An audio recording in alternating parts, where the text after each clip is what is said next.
Merci beaucoup. La journée d'aujourd'hui, c'était une messe en mémoire de tous les Tékés massacrés dans l'espace Téké, chez eux. Et donc, les associations Tékés se sont réunies pour organiser cette messe en leur mémoire. Aujourd'hui, 2 ans que les Tékés sont en train d'être massacrés jusqu'à aujourd'hui. Et c'est dommage qu'ils n'ont pas d'assistance de la part du gouvernement de la République et de la part de la communauté internationale.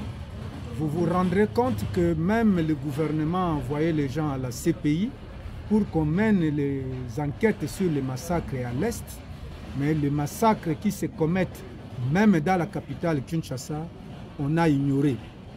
Voilà pourquoi nous nous remettons à Dieu, parce que nous savons que sa justice existe. Et ceux qui ont tué doivent se rendre compte. On peut aujourd'hui tuer un bouc, le manger. Demain, vous ne reconnaîtrez plus la figure ou la photo de ce bouc.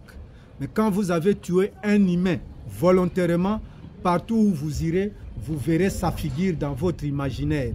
C'est une façon de dire qu'il y a aussi une sanction suprême, remords dans les têtes de ceux qui ont commis ces massacres et dans les têtes de ceux qui les protègent. Cette messe a été placée sous le signe du retour de la paix, 2 ans après. Est-ce que vous y croyez réellement? La paix n'est pas encore retournée. Il n'y a pas encore de paix. Si vous apprenez que les massacres ne sont pas encore perpétrés de la même manière, c'est comme dans une forêt où vous trouvez un léopard brouter les herbes, ne croyez pas qu'il est fainéant. Peut-être que dans cette forêt, il n'y a plus d'animaux, pour survivre, il va brouter les herbes. Ce n'est pas qu'il y a la paix. Les Tékés ne sont pas rentrés chez eux. Plus de 75 villages Tékés sont occupés par des assaillants. Et le gouvernement le sait. C'est quand même anormal qu'on dise que c'est la paix. Mais ils sont entre eux, ils occupent l'espace. Ils vont se battre avec qui? Contre qui? Aujourd'hui, les Tékés sont ici à Kinshasa, ceux qui ont fui, les autres dans la ville de Bandundu, les autres encore, on ne sait pas où ils sont. Le gouvernement ne connaît même pas les nombres. Et alors, vous allez nous dire qu'il y a la paix? Je pense que ça peut exister dans le chef de ceux qui pensent qu'ils ont réussi le coup à exterminer toute une tribu. Mais je pense que une justice sur le génocide viendra tôt ou tard.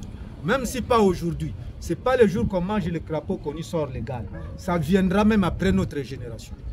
Mais comment expliquer le chef de l'État avait réuni les différents notables de cette partie du pays, notamment le chef coutumier pour la paix? 2 ans après, on sent qu'il n'y a rien qui avance. On ne soigne pas la tuberculose avec les aspirines. Si c'était la solution, elle serait déjà là. Le chef de l'État qui connaît les renseignements de la République sait ce qu'il est en train de faire. Je ne vais pas le mettre en justice, mais je voudrais que sa conscience y participe pour savoir qu'est-ce qu'il faut faire concrètement pour y remettre la paix. Mais comment mettre fin à l'activisme de Mobutu? Il appartient à celui qui a mangé la noix de palme et de vomir de l'huile. Donc, il appartient au gouvernement qui les entretient de savoir comment faire pour mettre fin. Merci beaucoup.